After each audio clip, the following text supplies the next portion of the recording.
Egg rice എങ്ങനെയാണ് ഉണ്ടാക്കുക എന്ന് നോക്കിയിട്ട് വരാം.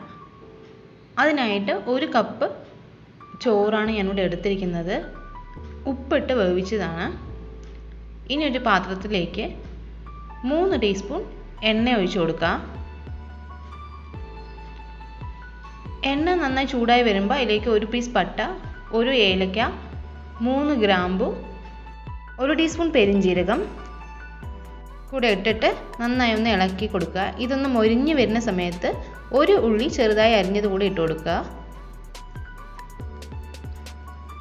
ഇത് നന്നായി വഴറ്റി കൊടുക്കുക.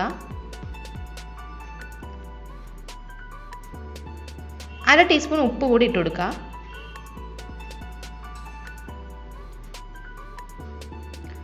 ഒരു തണ്ട് കറിവേപ്പില,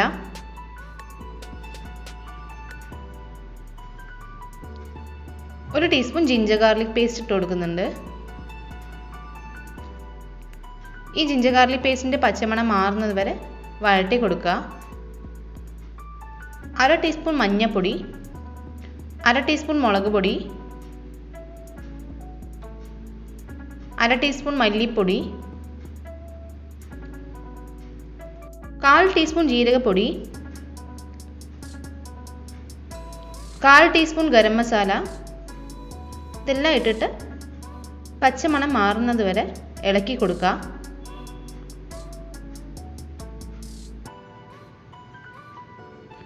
ഇനി ഇതിലേക്ക് 1 തക്കാളി ചെറുതായി അരിഞ്ഞതിട്ട് കൊടുക്കുക. ഈ തക്കാളി നന്നായിട്ട് ഇനി വഴണ്ട് വരണം. അതിനായിട്ട് 1/2 ടീസ്പൂൺ കൂടെ ഉപ്പിട്ട് കൊടുക്കുന്നുണ്ട്. അപ്പോൾ പെട്ടെന്ന് തന്നെ നമുക്കിത് വഴണ്ട് കിട്ടും.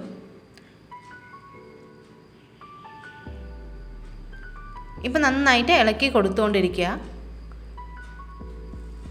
ഇപ്പോൾ നന്നായി വഴണ്ട് വന്നിട്ടുണ്ട്. ഇനി അതിനൊരു സൈഡിലേക്ക് മാറ്റിയിട്ട് 2 ടീസ്പൂൺ എണ്ണ ഒഴിച്ചു കൊടുക്കുക.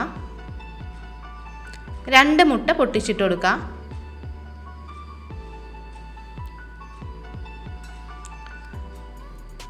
മുട്ടൻ്റെ മഞ്ഞ മാത്രം ഒന്ന് ഇളക്കി കൊടുക്കുക.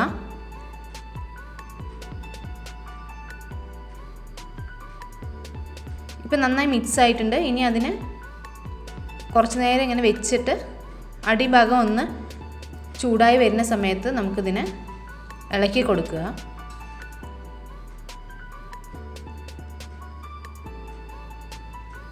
മുട്ടയും തക്കാളിയും ഉള്ളിയും എല്ലാം കൂടി ഒന്ന് മിക്സ് ചെയ്ത് കൊടുക്കുക.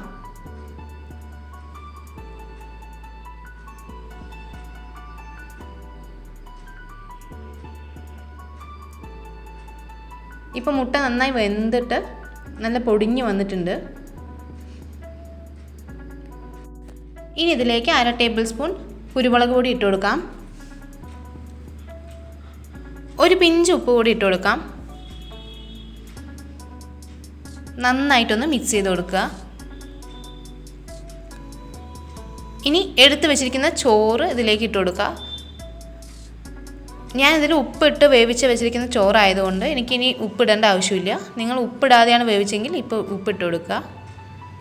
കുറച്ച് മല്ലിത്തഴ കൂടി ഇട്ട് കൊടുക്കുക. അപ്പോൾ നമ്മളുടെ എഗ് റൈസ് ഇവിടെ റെഡി ആയിട്ടുണ്ട്.